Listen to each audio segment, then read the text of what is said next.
Hello everybody and welcome back for more Let's Play The Legend of Zelda Majora's Mask. In the last episode, we met with the Skull Kid and we got the Ocarina of Time back, and so we played it, and then we went back to the dawn of the first day. And so after that, we finally got to turn back to our old Hylian self, and so now we're finally in free control of that. And so after you get the Ocarina of Time back, and so you start the next cycle, and then after you change back or Link changes back to the Hylian self. This is actually where the game truly begins, because the first 3 days, I mean, you could probably say that it's kind of a bit of a tutorial per se. I mean, it's more, well, not so much that, though. I mean, kind of like that, but also more so that you want to get used to the things around here, especially because, like, you know, a lot of people will turn off by this game because of how, you know, Link gets stuck in the body of a Deku Scrub, and then he has, like, 3 days to finish the game, so people are kind of turned off by that. So what I did just there, so once you learn the Song of Time, you actually also learn an additional 2 songs. And so this is actually the one song that you always want to do every time you start a new cycle. Is that, it's called the Song of Inverted Time. It's basically you playing the Song of Time backwards. And so what that does, like the reason why you should use it like every time you start a new cycle is because if you do that, time will actually slow down tremendously to a crawl. And so, because of that, it takes off a lot of pressure from this one. So, that's something that I would highly, as a matter of fact, you probably have to at this point. Because the time will actually go by faster just by the real time. Because, you know, I was saying beforehand that for the regular time that goes on in this game, it takes 52 minutes in real life. But if you play the Song of Inverted Time and then it slows down time, what that does is that in real life, it actually takes 3 hours. So because of that, it takes off so much pressure for you, and that way there you'll be given plenty of time to do the things that you need to do. So that way there, you know, I know people say that like, you know, for when this game actually turns them off because of that because of the time limit, because they don't want to feel pressure. And I can understand that though. But once you learn the Song of Inverted Time, then you know, this should be just a breeze here. So it's really that's actually the one thing that really mitigates the whole thing. So you know, it takes off so much less pressure from that. And then, you know, you'll be given plenty of things to do, and just plenty of time left. So, so each time you start a new cycle, always do that. Another thing I just did, too, was that, you saw that owl statue right there. We've been seeing this before. So, you find one, and once you go back to being a regular Link, then you slash the owl statue with a sword, and then it actually serves 2 purposes. The first one is that it serves as war points for a certain song that we'll be learning a little later in this game. Well, probably in the next cycle. The other thing is that if you talk to the owl statue, it'll ask if you want to make a stopping point and quick save. So this game actually has a quick save feature.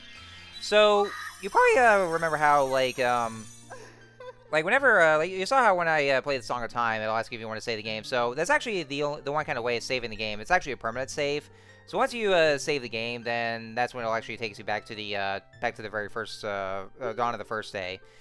And so, and I know there could be people that don't want to lose their progress and they want to take a break. So what you do is that if you the owl statue will ask if you want to quick save the game. So if you select yes, then it'll actually save your progress up to this point. So that way, there, if you want to take a break, then and just reach a stopping point in the middle of a cycle, then you can do just that. And then it'll actually take you back to the title screen. And then once you go back to the file selection screen, you'll see the owl symbol, the owl icon next to the next to your file name selection. And when you select that, then the quick save disappears. And so if you turn on the game again or reset it, then it'll just say you lose all that progress, and it'll take it back to when you previously restarted or just restarted that cycle. So so you want to make sure for that one. That's also the main reason why I actually chose to do the NSO version of this game. But I'll get to that in a sec here. So so we're actually so we went back over to the Great Fairy because she did say that we need to see her again when Link goes back to his old self. And so once you do so, just bring that Great Fairy back over. The Great Fairy just gave us the Great Fairy mask, and so this is going to be very useful for when we get to the dungeons, because she explains how there are other Great Fairies that have their bodies shattered, and to split into the other Great Fairies. And so this mask will definitely really help, and I'll explain more about it when we get to the dungeons. So right now we're going to be doing this cycle just by collecting heart pieces and doing some side quests, because lo and behold, this game, like I said, is filled to the brim with side quests. There's a shit ton of those. But go back to bit about the whole quick save thing. So yeah, like I was saying, this is actually the biggest, one of the biggest reasons why I decided to do a Let's Play by doing the Nintendo Switch Online version. because of the game having the save state feature.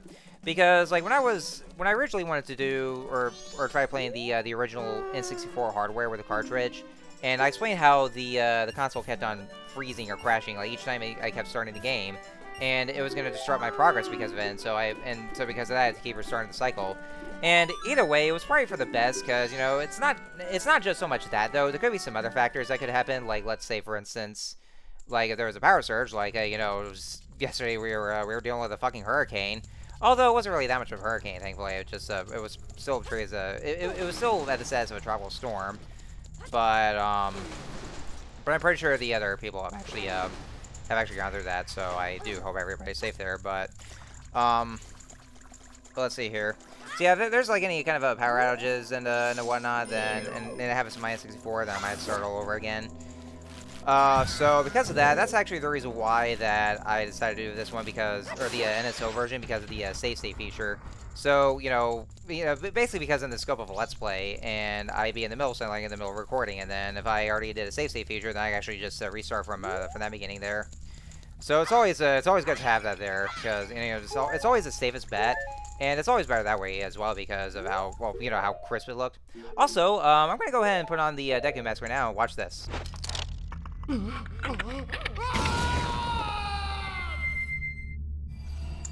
Jesus Christ, that's freaky. So yeah, so this is actually how it looks whenever Link puts on the transformation mask, like the Deku mask, for instance. So when you put it on, you get treated to this freaky looking scene where you know apparently Link gets mind raped by the mask itself, and then he actually screams in agony. And you see this nightmarish face on the mask. I think it's because like according to the Heavy Mask Salesman, since the original owner of that mask, the original being, had actually gone through something so horrifying that caused him to be in this rather death-like state, and then we'll see more of that to come later on. And then, apparently, I think it's implied that Link actually experiences all that for like those painful memories, and so like he gets mentally agonized from all this there, and then that's how you just see him screaming, and it just looks horrifying. And you know, this game itself it's a horrifying kind of thing there is, and I mean I love it just because of how interesting it is, and you know, it's like Zelda just the whole series is kind of like, you know, they went all out with making this game absolutely creepy, weird, and I don't know what else to say about it. Just outright bizarre and also depressing at the same time. And, you know, just conveying the emotions. And, I just love this game because of all that. Nintendo really did such a good job. Also, I do apologize for that little jump cut right there because I was called to do something during this recording. So I had to go down, and so I did a little jump cut there. Also, yeah, I probably saw that this video was almost half hour long because I did so much in this video. And then I didn't think it was, well, I thought it was going to be a little shorter than that. But no, it's every time I do over half hour long videos, it still stays like a very lengthy video somehow. Which I didn't really want. I seriously love this place. So I really love how the Rainbow Staircase looks. It's so beautiful, and also the music. Did I ever mention the soundtrack though? I also love the soundtrack. As a matter of fact, this is my absolute favorite soundtrack in the Zelda series. Because like everything, all the music that plays, it really fits so well with the environment or the setting that you're in. Like especially you know Clocktown Day 1. It's such a catchy theme. I love it so much. And it's got other variants that you've already heard before in the different days. Like, you know, the second day kind of sounded like you know, just a little mid-pace and quiet, but then the third day actually sounded a little more ominous. It really does fit so well in some situations, even some other tracks as well. Alright, so just got the Moon Sphere again because we're going to need the Land Tile Deed again for some other side quests. Now, once you leave, and then, like, after you learn the code, or actually not learn the code, but like, well, yeah, you have to learn the code at this point. So basically what you do is that after you play the hide-and-seek game with the bombers, then that's the only how you learn the code. But once you've already learned the code, then you can actually just get right into the hideout and just tell them the code. Once you step outside, the leader of the bombers gang will actually stop you there, and then he's actually quite impressed that you managed to learn the code, even though, that you know the code even after you haven't really learned it. And so because of that, then he decides to hire Link as part of the bombers gang, and well, since apparently the Skull Kid was a member, but he was being an asshole, and so they decided to fire him because of it. And so because of that, then they decided to recruit Link into all this. And so he actually, and this right here is called the Bomber's Notebook. So so that's what he had to do is they had to go to the Bomber's hideout and then exit, and then and then the leader will actually just he'll give you the Bomber's Notebook.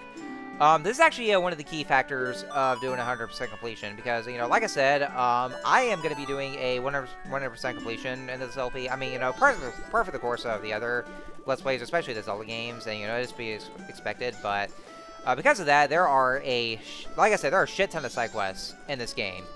There's going to be a lot of heart pieces, and the Bomber's Notebook itself is also the key for that. And so what it entails is that whenever you meet some NPCs and then you see how troubled they are, the Bomber's Notebook will actually acknowledge that as you meeting the person, and they will actually request some kind of help for you to do. And so, in order to complete that section, of the Bomber's Notebook with the character themselves, you actually have to help the person. And so, after you get done helping the person and they've eased their troubles, then the notebook will actually acknowledge that, and then it'll label that as complete. And so, we're going to be doing that for every single NPC that there is to help them out as part of the key to do 100% completion just by completing the Bomber's Notebook. Because that's what we have to do here, just doing all that there. And then they'll give you some certain rewards, like either some upgrades to Link's inventory or heart pieces. Most of them being heart pieces, but for the most part, just doing some upgrades for inventory there. But yeah, we're gonna make sure to complete the Bomber's Notebook as well. What else there? Oh, did the video just glitch itself? I just noticed there on my video feed on Adobe Premiere that I was seeing. I don't know if it was just doing it by itself or something. I don't know. All right, so we're getting the land title deed again because we're gonna need this one for that one side quest, and so we're not really gonna use that Deku Fly right now, but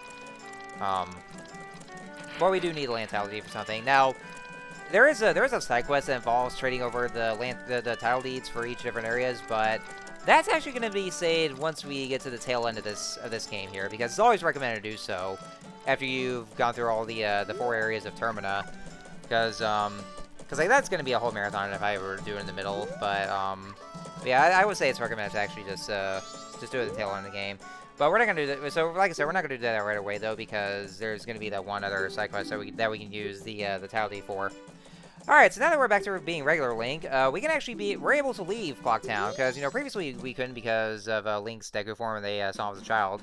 And then, so, whenever you're regular Link, like, at first the guards will stop you when you talk to them, and then they try to tell you that's too dangerous, but then they notice that Link has a sword, at least something to defend himself with out there, and so they say, oh yeah, sorry about that, you got a sword there, so go ahead, I'll just be careful. So, because of that, then they'll let you out there, since you have something to protect yourself with. And so, this will be an official welcome to the land of Termina. Didn't really get to explain much about Termina, though. So, apparently it's actually supposed to be a parallel world of Hyrule. Where, like, because of that, it's kind of like, maybe like some kind of alternate version of Hyrule, where, we're some kind of alternate or something like that, or I don't know, something like that. It's kind of weird how, there'd be some different origins, but there's, like, some lore about Termina that would explain in the game, like how it was created. But yeah, basically it's a parallel world of Hyrule.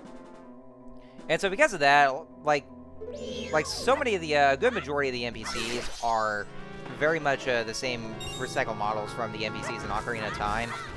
But they're actually giving them a little more personality though. Now people will say that they recycled the NPCs there because of like maybe just laziness. But I mean, since it was since it kind of took them a year, then they probably would have to at some point, with a few exceptions though. Now I'm actually speeding things up right here because what I'm doing right now is the reason I'm out to Termina Field itself is that because I'm trying to grind some rupees right now, because we're gonna need to deposit those into the bank for some rewards. So I'm actually speeding this up, and I'm actually playing this nice catchy tune from well actually I actually really do love this theme. To those of you who might not know, it's actually the flight range minigame from Breath of the Wild / Tears of the Kingdom. And I gotta say, I love this theme to death. I really do. It's actually my absolute favorite track in the Wild duology and of Zelda. It's such a good track. I love it so much. So I figured I'd just play it over there just because of that. But yeah, I'm also talking over right there, and I know it's gonna be a bit of a slog having to collect some or grind for some rupees, but that's why I decided to just go ahead and get those rupees there. So there's some couple of enemies I didn't get to go over though. There's actually some new ones. Like they actually recycle the enemies from Ocarina of Time, but there's also some handful of new enemies in this game too. A couple of them. So first one to go over are the Choo-Choos. There were the green ones and the red ones, and this is actually where the Choo-Choos make their debut in this game here, because they do appear in other Zelda games. They're pretty creepy looking derpy enemies. Well, actually, I gotta say the ones in Wind Waker look absolutely derpy. Although same can be said about the ones in the Wild duology. But yeah, anyway, back to the grind here. So the green ones will contain well, each of them has different items there. The green ones contain the magic bottles, or the magic jars basically that refill your magic meter, and the red ones will contain the hearts. So if you ever need to refill some hearts, then yeah, that's a good idea to actually get some. But if you already have a full set of health, then it'll actually just give you rupees instead. And the other enemy I just encountered over there, that little red thing, it's called a real bomb shoe. So you remember the bomb shoe items from Ocarina of Time, and they're also still in this game. Well, these are actually what the bomb shoes really look like, because the ones that we saw were like toy versions. What they'll do is that they'll come charging at you, and when they hit you, they explode. So what you got to do is that you have to use your shield, and then they knock themselves over, and that's how they explode. So you want to be careful, because once they see you, they'll come right after your ass. And so that's why you don't want to be careful. So anyway, I went ahead and managed to max out the rupee counter, because like we're gonna need some more rupees, or just max them out here. So we went to 99 here. So let's go back over to the bank here, and like I said, it's actually the reason that you want to restart the cycle. I'll actually go and explain more, because I didn't really explain much about having to use or play Song of Time. So let's go ahead and deposit the rupees here, and look what happens. So despite the fact that we restarted a new cycle, and then in the previous tutorial cycle, this guy actually stamped the head here, probably painfully though, to make sure that he recognizes us here. So if you start a new cycle, and then if you talk to him, and as long as you have that stamped, he'll take a look at you, and he outright immediately recognizes you as the guy who deposited him some rupees, and then he'll find out that he actually still has some rupees deposited there. So even though, at this point, Link has never visited the bank and never deposited rupees in this new cycle, and yet he still recognized him as, like, he has plenty of rupees, and so, therefore, you can actually still be able to run the bank like normal, even in a new cycle, and then you'll see that Link has actually gotten some rupees in the bank that he can actually just sink out, even though they could just belong to other people. So, yeah, bank fraud! So, anyways, yeah, what you do is that, what I'm doing just now is that, once you store up to 200 rupees, like you mentioned you could, you'll get a new upgrade for the rupees, the adult wallet. So right away, we actually get the adult wallet, and that'll hold up to 200 rupees. Yeah, I think it was like 200 rupees that you can get here. And so we're really gonna need this amount of kind of rupees, because there could be some times that we're gonna be spending our rupees on some stuff. So I would say it's a good idea to actually do so right now. So deposit 200 rupees, and then that's how you get the adult's wallet, and pretty early in the game too. So the other thing I haven't really mentioned though is that let me just stop myself right there. So the next song I'm actually playing, this is called the Song of Double Time, and basically it's like just play the first 3 notes of the Song of Time in a double form. And what that does is that it actually allows you to skip ahead to the next night or the next day, and in a certain day there. So it's kind of like if you actually talk to the Scarecrow while we were deckling, that's kind of like that here. But now that we have the Ocarina of Time back, and we learn the Song of Time, then we can be able to just skip ahead without having to rely on the Scarecrow. And I'm gonna go ahead and play the inverted Song of Time again, just so it returns to normal, because there's gonna be something, and then it actually involves waiting. So there's gonna be some instances where in this game it involves playing the waiting game. There's this guy right over this way. If you talk to him. I'm not doing anything suspicious. Really? Sure you're not there, buddy. Sure you're not. So anyway, what we're doing right now is that I'm gonna go ahead and wait it out, and I actually decided to jump out here, because what you want to do is that you want to wait until midnight, and then we'll have to see what happens. I was actually seeing like for somebody that was gonna be coming out the left side, but she actually comes out on the right side, and then we'll actually see once it starts playing the cutscene. Should be any time now. I think once it gets to about like 12:30, I think it's yeah, I think it's at 12:30. I thought the person was okay. Yeah, now it starts. Well, actually, it looks like it's gonna be it only does that like at 12:25 or something. So anyway, so let's see what happens here. And okay, yeah, totally not suspicious there. Oh, watch out! Stop, thief! Give the old lady her luggage back. All right, so we got a thief. He's basically trying to confiscate this bag here, and yeah, there we go. It's actually pretty easy here, just catch it like that, and yeah, he's trying to get away. Get back here, you shit! Get back here! No, I'm not done with you yet. I am not done with you. Also, that guard should have been doing his job. Like he sees the guy stealing the luggage, and he did absolutely nothing about it. So yeah, like he just stands there and does absolutely nothing to stop the thief from running off and possibly just like arrest him. No, he just stands there and relies on a kid and on an 11. Well, I would say considering that this game came out 2 years after Ocarina of Time, and if it actually did in the game itself, then 2 years actually passed, and I would say that Link might be 11 right about now, because I think because he was originally 9 years old in Ocarina of Time, but I would say like if 2 years actually did pass, and he'd probably be 11 by now. But anyway, going a lot of topic there. So yeah, the soldier actually did absolutely nothing to stop the guy, and just run like he do so. Yeah, so if you, so I already thought that that Pokemon was already bad enough with the guards in Saffron City, just not doing anything to stop Team Rocket, and just wouldn't let anybody through just because they're thirsty. But like, god, this is ridiculous. So what we just got there is called the Blast Mask. So the thing about the Blast Mask is that, and yeah, also part of the course, we also want to make sure to collect every single mask that there is as part of 100% completion. Because they also reward you with different masks for the Bomber's Notebook, but we want to make sure to get all of them too. So the Blast Mask. So what that does is that if you put it on, and if you press the B button, it actually prompts you to explode. Then that's actually what happens. It's basically treated like some sort of a bomb, or some bombs in mask form. So yeah, whenever that happens, if you actually explode, then Link will actually take damage. But there is a way to actually avoid that. What you have to do is that you just have to use a shield, and then Link won't take damage at all. Actually, it protects him from that. So yeah, just by yeah, so Link you actually just use that and then just explode. And honestly though, like just like exploding as in like just blowing yourself up. Why do you do that there? Because like if you want to see some kind of exploding, here's my way of exploding. Gary! You are gonna finish your dessert, and you are gonna like it! So yeah, like that. Anyway, so let me see what else. So there's some other things I also still need to go over. So like when you play the Song of Time and you start a cycle. So there's actually a little bit of a penalty. Well, maybe not too much though. Like whenever you play the Song of Time. So whenever that happens, like when you play the Song of Time, Link will actually lose some of his items there. Like he won't really lose his inventory though. Like he'll still keep his inventory, but like he'll lose some usable items or like disposable items such as bombs, arrows, and even rupees.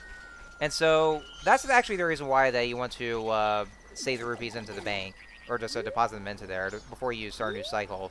So that way there you won't be able to lose anything. You always just get them later. And even though you actually do lose stuff like bombs or the arrows, or like just the disposable ones, it's actually not too much of a loss though, because there's ways to mitigate that though, because it's actually still very easy to get the bombs and arrows, because all you gotta do is just cut the grass and then they'll just appear like that. So they're still easy to find anyway. So anyway, next thing I'm doing right here is this guy right here. This is Kamaro. And so basically, he was once a famous dancer, but then somehow he was in grief, and then he passed away because of it. So he has a spirit dancer, and so what we want to do is that we wanted to heal his sorrow. So let's go and do just that right here. Just just play a song of healing, just heal his grief and regret, and then over there we'll just soothe his regrets here. So anyway, what we'll do here is that he finally has no regrets now since we've healed his troubles. Yeah, spread my dance across the world, train his followers. Translation: I taught it to you, now make it into a popular dance craze. And so with that, now we have Kamaro's mask, and so we can use it to teach his dance to the world, so his moves can become as popular as they would be. So yeah, the dialogue box is just running out of space here, running out of text. So. Anyway, so now we became the dancer's successor. Is that to notebook? So it's actually a good example of how you complete a person's request, and then it gets added to the notebook as a result. And one thing I really do love about this game is that the NPCs here, they all have like their own kind of personalities and backstories that you really just can't help but sympathize with them. And I know there are a lot of plenty of games like some different RPGs and all that have like standard generic NPCs, but Majora's Mask is a special exception for this one because like plenty of the NPCs, like they tell you what's going on, and you really just can't help but relate to them. Like you really feel bad for them, and you can really just sympathize with them, and they they have so much personality because of that. You really want to connect with them, and you really want to help them. And this game really does a fantastic job with that, with making a lot of the NPCs relatable, and some some people that you really want to help. And I really do love this game because of it. It's one of the greatest things about this game. And Nintendo really did such a good job with this one. Like, they really went above and beyond for this here. But going back a bit about the Song of Time, then yeah, that's actually what happens. Like, you do lose the disposable items. But like I said, you won't really lose your inventory at all. Like, you'll still keep the others like your Ocarina, the masks, and all that stuff there. So yeah, it's only the disposable one. So I guess, I guess the Gods of Time kind of seems a little picky for that here. But like I said, you won't. It's really not that much of a big loss. It's still very easy to get the items back just by cutting some grass. So this here is a stockpot end. Now the stockpot end is actually going to be very important for later on for a certain side quest. But for now, we actually have one purpose for this. Paper, please. Yeah. So here's your tool here. So we have to go and get this title deed in here and. Ew. What did? Oh yeah, so he wiped his ass with that just by using toilet paper. Where the hell did you get the heart piece from? Ew! I don't want this one. Okay, well at least we got a new heart container. So yeah, we got all 4 of the heart pieces, and so we got a new heart container because of it. But I really do hope you didn't pull the heart piece out of the septic tank because I don't want this one. Why'd you give it to me? Actually, you know what? It's like, I don't want to know. I don't want to know. No more. No more of this. I'm done. Ugh. Anyway, so, actually that reminds me, that does get repeated. I like how it does get repeated again in Skyward Sword for that one side quest. But, anyway, what else is there? Oh yeah, the next thing we're gonna do. So next mask we're gonna go, like I'm saying, this whole video is dedicated to doing some side quests because there's just a lot of them. So so basically, the whole gist for this Let's Play is that I'm actually gonna be doing for a bunch of stuff in a certain cycle, and then once everything's done, then I can actually just go to the next cycle. So that's actually what the whole thing's gonna entail. So this might be very much our first cycle that we're doing right now. Because the other one didn't really count though, because it's more like a tutorial. But like after being a regular Link again, because then that's where that's actually where the whole game opens up and everything begins. So it's basically our de facto first cycle that we're doing right now. But I'm just starting these off like doing all this here, and then going to the next one just to make some progress. But that's basically what I'm dedicating the cycle for, just doing some side quests that we gotta do. So one thing I haven't explained yet though is that so like I said, this game here has a total of 4 dungeons. Yeah, I kid you not, just 4 dungeons. So, if you actually don't really go after everything though, if you actually skip the side quests, then this game, it really isn't that long at all. You actually just get this game done in about 2 or 4, or 3 or 4 hours at best. And so you just be done with it right then and there. So, so nothing really stops you from that. You can actually just be done with it and just for that. So because of that, it's definitely one of the shortest Zelda games, or probably one of the shortest 3D Zelda games, I would say, because the other ones could be pretty long, especially with the likes of Twilight Princess and Skyward Sword. But well, especially the Wild Duology. But that could be a whole explanation in itself. But but then again though, it's always best to actually just go after everything anyway, because I can never really get the satisfaction with having to finish my adventure without having to do everything, because it actually does feel empty. So that's the whole point of the adventure, is that I still want to help everybody out, and then and also at the same time doing the main quest here. It's the same thing with Breath of the Wild and Tears of the Kingdom, where despite its open-ended structure and you actually just finish the game pretty early, I still want to make sure to do everything first before then. So anyway, so yeah, Link is doing his weird dance to those 2 girls here. Hey, he's gonna look with the girls right here, isn't he? I guess he's always been. I like how the soldier's going oh, what the hell is he doing? I mean, yeah, that's probably what I want to know here. Also, I gotta say, that mask is absolutely freaky because he has no face when he has it on. He kind of looks like Slender Man in a way. So yeah, he's got some Majoras right there, and we got a heart piece because of that. So yeah, Link is he's doing these weird dances, as you can see here. Just it makes it a little more quirky, but that's also the thing here, is that I guess they kind of gave Link a little more personality because of it, where he has his own weird quirks and all that in this game. So anyway, so we got the heart piece from the Rosa Sisters. Link actually managed to get some stuff done with those girls there, and they admire him. And so we're gonna go ahead and skip ahead to the second day, and I'll go ahead and things off here. So Next time on Let's Play Majora's Mask, we are going to head over to the second day and do some more stuff and more side quest stuff and all that there. So, I will see you guys next time on the second day.